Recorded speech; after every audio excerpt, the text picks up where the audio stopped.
Bonjour à tous. Dans cette nouvelle vidéo, nous allons étudier l'objet SCMutex, qui est un canal de communication primitive proposé dans la norme System-C. Un SCMutex met en œuvre un canal qui est en fait un mutex ou un sémaphore d'exclusion mutuelle. Il permet notamment de protéger une ressource qui est accessible à plusieurs processus simultanément. Avant chaque accès à une ressource, un processus va essayer d'acquérir le mutex. S'il y arrive, le mutex est verrouillé et seul ce processus-là peut le déverrouiller. Il peut alors accéder sans aucun problème à la ressource partagée. System-C garantit qu'aucun autre processus ne pourra acquérir le verrou lorsque ce dernier est verrouillé. L'utilisation d'un mutex est comme suit. Tout d'abord, un mutex est créé avec un nom unique.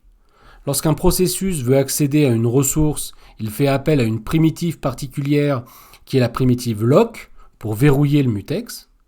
Lorsque le processus libère la ressource, c'est-à-dire lorsqu'il n'en a plus besoin, alors il relâche le mutex en appelant la primitive unlock. Si un processus veut prendre le mutex alors que ce dernier est déjà pris par un autre processus, alors ce processus ira directement dans la file d'attente associée à ce mutex et ne pourra donc pas être ordonnancé par le simulateur System-C. Ce processus sera libéré dès que le mutex sera relâché et pourra rejoindre la liste des processus prêts à être exécutés. Sur cette diapositive, nous représentons trois primitives qui sont généralement utilisées avec des objets de type SCMutex. La première primitive est la primitive lock.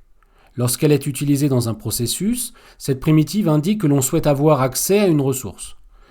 Si cette ressource est disponible, alors le mutex est pris, sinon le processus va directement dans la file d'attente associée au mutex. La deuxième primitive est la primitive unlock, qui est utilisée pour déverrouiller le mutex et libérer ainsi la ressource.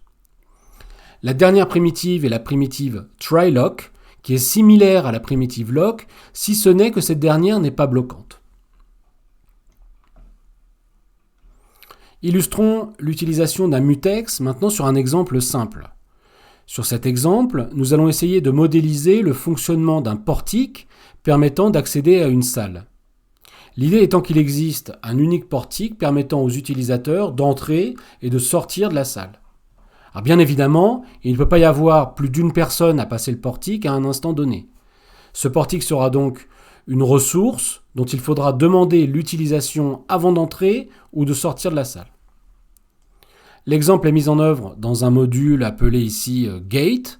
Ce module comporte un mutex access ainsi qu'un compteur initialisé à 0 représentant le nombre de personnes dans la salle.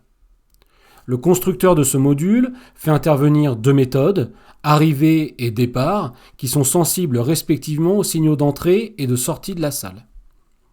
Les méthodes sont définies à droite de la diapositive. Ces dernières sont exécutées à chaque fois qu'un signal de leur liste de sensibilité sera déclenché. Par exemple, la méthode arrivée, elle sera déclenchée uniquement lorsque le signal d'entrée enter sera déclenché. De la même façon, la méthode départ sera exécutée à chaque fois qu'un événement de sortie ou leave sera notifié. Notez que dans cet exemple, nous n'avons pas mentionné la fonction principale scMain qui devra comporter la génération de ces événements au cours du temps. Si l'on regarde maintenant de plus près la fonction arrivée en haut à droite, nous voyons que cette dernière fait appel à la primitive lock du mutex access. L'objectif de l'appel à cette méthode est de verrouiller la ressource portique de manière à ce qu'elle ne puisse pas être utilisée par un autre processus. Si aucun autre processus n'utilise la ressource, la fonction va continuer son exécution, c'est-à-dire incrémenter le compteur et relâcher ensuite la ressource. Le fait d'incrémenter le compteur dans ce contexte signifie qu'une personne supplémentaire est arrivée dans la salle. De la même façon, la fonction départ possède un code relativement similaire, si ce n'est que l'on décrémente le compteur pour indiquer qu'une personne va quitter la salle et qu'il y a donc une personne de moins dans la salle. Nous voyons bien que le mutex est utilisé ici pour protéger la ressource portique. En effet, imaginons qu'une personne souhaite entrer dans la salle. Elle va donc faire appel à la méthode arrivée et acquérir le mutex. Si à ce moment-là, une deuxième personne souhaite quitter la salle, cette dernière va déclencher l'événement leave, ce qui aura pour conséquence directe d'exécuter la méthode départ et donc d'essayer d'acquérir également le mutex. Comme ce mutex est déjà pris, cette méthode entrera dans la file d'attente associée au mutex et attendra en l'occurrence que ce mutex soit libéré par la méthode arrivée. Donc dès que le mutex sera relâché, la méthode départ pourra poursuivre son exécution. Donc voilà pour la notion de mutex en système C. Je vous remercie d'avoir regardé cette vidéo et vous dis à très bientôt.